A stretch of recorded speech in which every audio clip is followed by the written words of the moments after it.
का आयोजन यहाँ केवड़िया में एकता नगर में हुआ और उद्घाटन सत्र संपन्न हुआ और अब हमारे टेक्निकल सेशंस की बारी है। इन टेक्निकल सेशंस में बहुत महत्वपूर्ण जो विषय हैं उन पर चर्चाएं होनी है और उसमें आप सबकी उपस्थिति बहुत महत्वपूर्ण है। दरअसल ये हमारे लिए बहुत उपयोगी सेशन होने जा रहा है,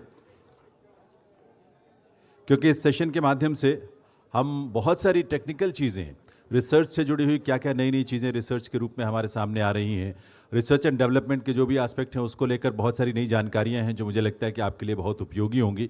और हमारा अप्रोच क्या होना चाहिए, किस ढंग से हमें बी कीपिंग में बेहतर करने की कोशिश करनी चाहिए ताकि हम अच्छा रिजल्ट हासिल कर सकें। और इसके लिए ये टेक्निकल सेशन जो है वो यहाँ पर आदरणीय doctor Prabhat Kumar ji, horticulture commissioner, government of India, ministry of agriculture and farmers welfare, वो मंच पर मौजूद हैं। एक बार करतल ध्वनि आप सबकी तरफ से होनी चाहिए, तालियों से आइए स्वागत करें इस सेशन के चेयरमैन डॉक्टर प्रभात कुमार जी और डॉक्टर पी चंद्रशेखर, वो is director general manage Hyderabad and manages the knowledge partner for this event, तो उनका भी हम हार्दिक स्वागत अभिनंदन करते हैं, डॉक्टर पी चंद्रशेखर। मैं रिक्वेस्ट करूंगा डॉक्टर बलराज सिंह, वो is project coordinator, all India coordinated research project. Dr. Balraj Singh ji, I will request you to please take your seat on the stage, sir. Dr. Balraj Singh ji, then Dr. L.V. Ghetia Saab, PI, All India Coordinated Research Project on Honeybees and Pollinators, Navasari Agriculture University, Navasari. वे भी हम सबके साथ मंच पर होंगे इसमें, और role of honey बीज एज पॉलिनेटर्स उसका आपके सामने उसके बारे में चर्चा करेंगे। Shri Devvrat Sharma ji is already there, founder हैं आप hi tech natural products India limited के। Then mister S Nagarajan, mister S Nagarajan please come on the stage sir, who is the managing director Vellore electronics and systems private limited, Tamil Nadu, वे भी मंच पर आए हैं, उनका भी हम स्वागत करते हैं। Shri Nirmal Varshney, CEO only and surely organic agro product, Shri Nirmal Varshney.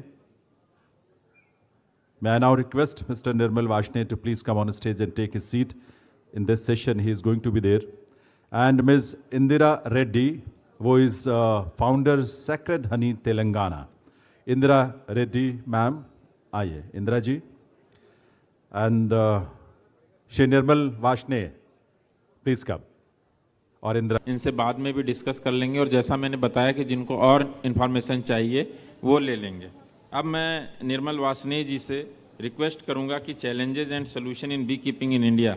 Varshney ji, आप थोड़ा सा जो मेन पॉइंट है उसको थोड़ा 5 मिनट में रख दीजिए। जी जी ओके, थैंक यू। विश्व मधुमक्खी दिवस पर शुभकामनाएं और सभी वरिष्ठ और मधुमक्खी पालकों का मैं अभिनंदन करता हूं। 2018 में मैंने अपना इंजीनियरिंग का प्रोफेशन छोड़ के मधुमक्खी पालन और हनी प्रोडक्शन में मैंने स्टार्ट किया। अभी लगभग कंप्लीट 4 ईयर मेरे को हुआ है इस लाइन में काम करते हुए। कुछ चीज़ें जो मैंने अपने पर्सनल एक्सपीरियंस से काम करते हुए समझी हैं उनको मैंने यहाँ समराइज़ किया है। कुछ भी टेक्निकल नहीं है, बहुत सिंपल चीज़ें हैं जो मैंने अपने इस नए 4 साल के कैरियर में समझी। मधुमक्खी पालक जो मेरे साथ काम करते हैं, मैं उत्तराखंड से आता हूँ, हरिद्वार शहर में मेरा ये काम है, जहाँ पे मैंने छोटी सी प्रोसेसिंग यूनिट लगाई है। और हम देवभूमि मधुमक्खी पालन संस्थान, एक मेरा संस्थान है जिसमें लगभग 200 बी कीपर जुड़े हुए हैं। इन लोगों के साथ मैं काम कर रहा हूँ। तो कुछ समस्याएं, उन बी कीपर्स की समस्याओं को समझने की कोशिश करी है और इस मंच के माध्यम से इतने वरिष्ठ जन यहाँ पे वरिष्ठ अधिकारीगण हैं, तो एक प्रभावी माध्यम से वो चीज़ें मैं उन लोगों तक पहुंचाने की कोशिश करूंगा। मैंने देखा कि जब बी कीपिंग लोग, कोई जिन बी कीपर से मैं मिला, तो कुछ चीज़ें वो हमेशा उनके सामने देखता हूं जो समस्या होती है कि किसी भी बी कीपर के पास अपनी टेस्ट रिपोर्ट नहीं होती। वो कहता है भाई साहब इसको चेक करा लीजिए और जो होगा उस हिसाब से दाम दे दीजिएगा, क्योंकि उसको टेस्ट कराने तक की उसकी पहुँच ही नहीं होती है। उसके पास अपना शहद रखने के लिए आज भी तेल और घी के, वनस्पति घी के जो टीन होते हैं उसमें वो शहद लेके आज भी बेचने आता है, जिसमें क्वालिटी पहले से ही डिटोरेट हो चुकी होती है। उसके पास शहद रखने के लिए वो टेम्परेचर कंट्रोल या कम से कम इस तरह की व्यवस्था हो कि 50 व 60 डिग्री पे टेम्परेचर पे अपने शहद को स्टोरेज ना करे। फूड सेफ्टी स्टैंडर्ड, जो हनी में इतने सारे फूड सेफ्टी स्टैंडर्ड चेंज हुए हैं पिछले 10 सालों में, उसको तो कुछ पता ही नहीं है कौन सा फूड सेफ्टी स्टैंडर्ड है। एक भी बी कीपर के पास FSI का लाइसेंस नहीं है हनी प्रोडक्शन के लिए।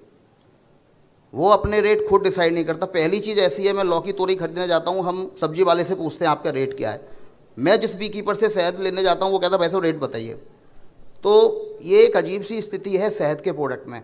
मैंने अपना 15 साल के कैरियर में जो नौकरी की और बहुत अच्छी अच्छी कंपनीज़ में नौकरी करी, German based companies, Korean based Samsung company, वहाँ पे क्या है कि पहले प्रोडक्ट को समझना होता है, फिर प्रोसेसिंग को समझना होता है और फिर ये प्रिवेंट करना होता है कि उसकी क्वालिटी कैसे हमको मैनेज करनी है।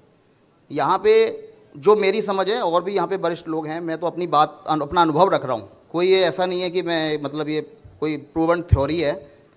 प्रोडक्ट की समझ नहीं है भारत के अंदर हनी को, ना पैदा करने वाले को है ना खाने वाले को है।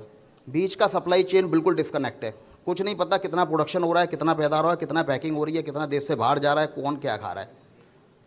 आप किसी भी कस्टमर को पूछ लीजिए कि शहद के बारे में उसके मन में इतना ज़्यादा संदेह है कि वो किसी भी अच्छी ब्रांड का, किसी भी ब्रांड का शहद खा रहा हो, वो कभी भी ये सेटिस्फाई नहीं है उस प्रोडक्ट के साथ। आप फ्रिज, टीवी, जूते, चप्पल, कुछ भी कपड़ा लेने जाते हो, आप बड़ा सेटिस्फाई होकर इस ब्रांड का हनी खरीदते हो। आज की डेट में आप कोई भी बड़ी ब्रांड का हनी पूछ लीजिए, कोई नहीं पसंद करेगा। मैं किसी ब्रांड का नाम नहीं लूँगा।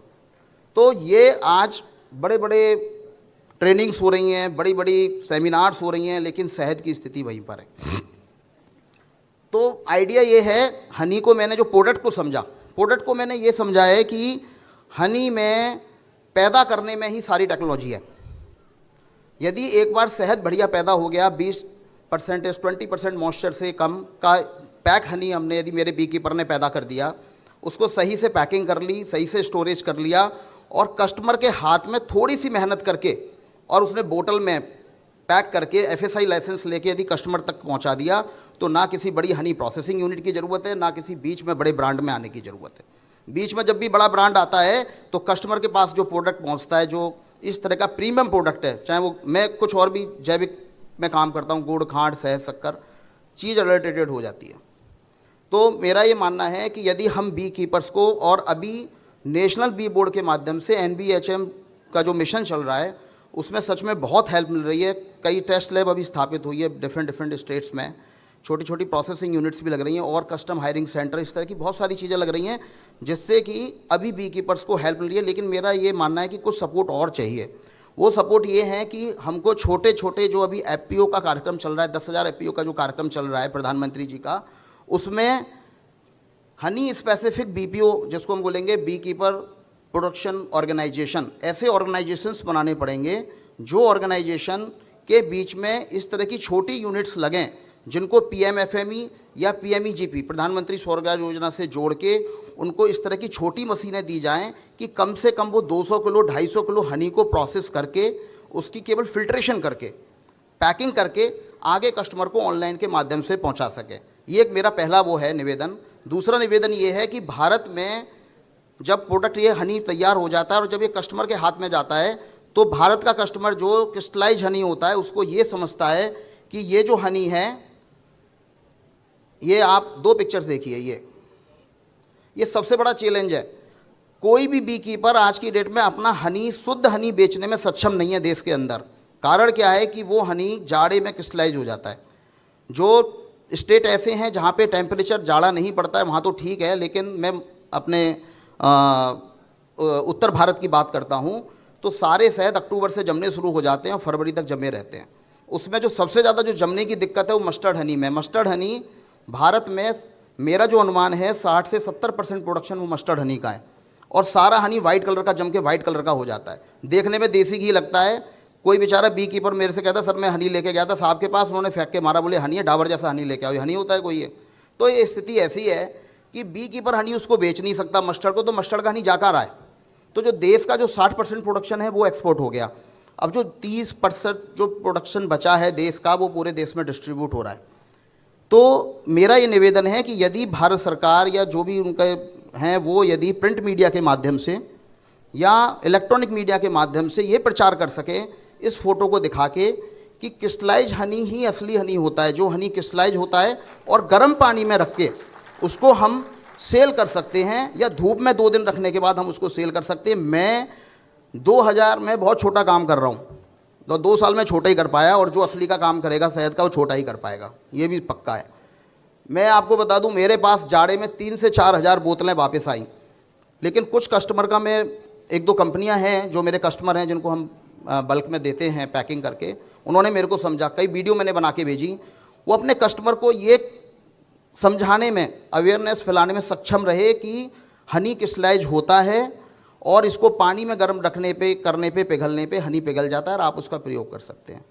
तो कोई भी बी कीपर अपने शहद को नहीं बेच सकता आज की परिस्थितियों में। तो ये मेरा निवेदन है, सरकार की थोड़ी सी जिम्मेदारी बनती है कि अपने बी कीपर भाइयों का जो शहद है उसको बेचने में उनकी सहायता करें। दूसरा मेरा निवेदन ये है कि जो कंपनियां आज की डेट में 150 टन शहद डेली प्रोसेस कर रही हैं, 100 टन शहद डेली प्रोसेस कर रही हैं, 1 लाख किलो शहद प्रोसेस करके मार्केट में बेच रही हैं, एक जीएसटी पोर्टल की तरह एक डेटा, ऐसा एक पोर्टल बनाएं, उनसे पूछें कि आप शहद कहाँ से ले रहे हो, 150 टन शहद, 1 लाख टन जो है शहद कहाँ से खरीद रहे हो। इस शहद का डेटा मंथली उनसे रिटर्न फाइल करवाएं, और उन बी कीपर्स का, उन कंपनीज़ का नाम पूछें जहाँ से ये शहद आ रहा है। इतना संभव ही नहीं है कि देश के अंदर इतनी बड़ी मात्रा में 60 से 70% शहद तो एक्सपोर्ट हो गया, और इतना लाखों टनों में शहद जो है वो कंपनियां प्रोसेस कर रही हैं। तो मेरा निवेदन ये है कि ये पूछा जाए कि ये शहद जो है वो कहाँ पे, जो कहाँ से हो रहा है, ऐसे एक उनसे जो है परचेज रिटर्न उनसे फाइल करवाई जाए। तीसरा मेरा निवेदन ये है कि हनी की मंडियाँ स्थापित करी जाए। आप गेहूँ लेने जाते हो, चावल लेने जाते हो, सब्जी लेने जाते हो, आपको पता है मंडी से लेनी है या हमारा एक बाज़ार लगना है वहाँ से लेनी है। मुझे बताइए, कोई बी कीपर भाई बताएगा कि कोई ऐसी मंडी है जहाँ पे वो जाके अपने शहद को सेल कर सकते हैं, या कोई जिसको पैकिंग करके हनी को बेचना है वो बता सकता है कि उसको शहद कहाँ से खरीदना है। इसके बीच में एक डीलर नाम की एक संस्था है, डीलर जिनको बोलते हैं, वो जाते हैं, शहद उठाते हैं और आगे बेच देते हैं। उसके बीच में क्या घटनाएं होती है कुछ नहीं पता है। मेरा ही निवेदन है कि जैसे कि एक हरियाणा में हरियाणा ट्रेड सेंटर खोलने की प्रक्रिया चल रही है आईवीडीसी के अंदर, ऐसे हनी ट्रेड सेंटर हर स्टेट में खोले जाएं, जहां पे उचित दाम पर बी कीपर जाए, अपना हनी वहाँ टेस्ट कराए, टेस्ट के हिसाब से उसका दाम लगे और वो हनी वहाँ पे सेल कर सके, और वहीं से हम जैसे लोग जो प्रोसेस करना चाहते हैं, हनी को पैक करके बेचना चाहते हैं, वो जाके उस हनी को खरीद सकें।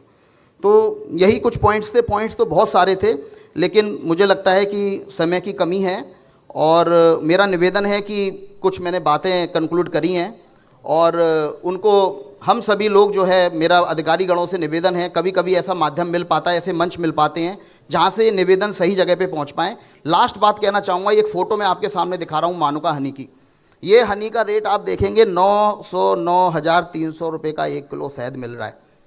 ऐसा ही शहद के अंदर क्या है, या भारत के अंदर ऐसी कौन सी वनस्पति खत्म हो गई है, या भारत के अंदर ऐसी वनस्पति या प्राकृतिक चीज़ों की कमी है कि हम एक ऐसे शहद को नहीं बना सकते।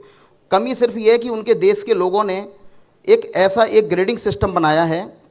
ये ग्रेडिंग सिस्टम उन्होंने डेवलप किया, यूनिक मानुका फैक्टर, यूएमएफ।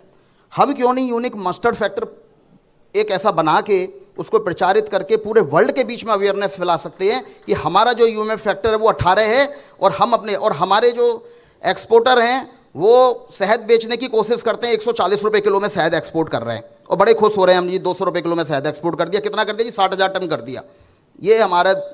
ये एक पिक्चर देश के सामने खड़ी होती है।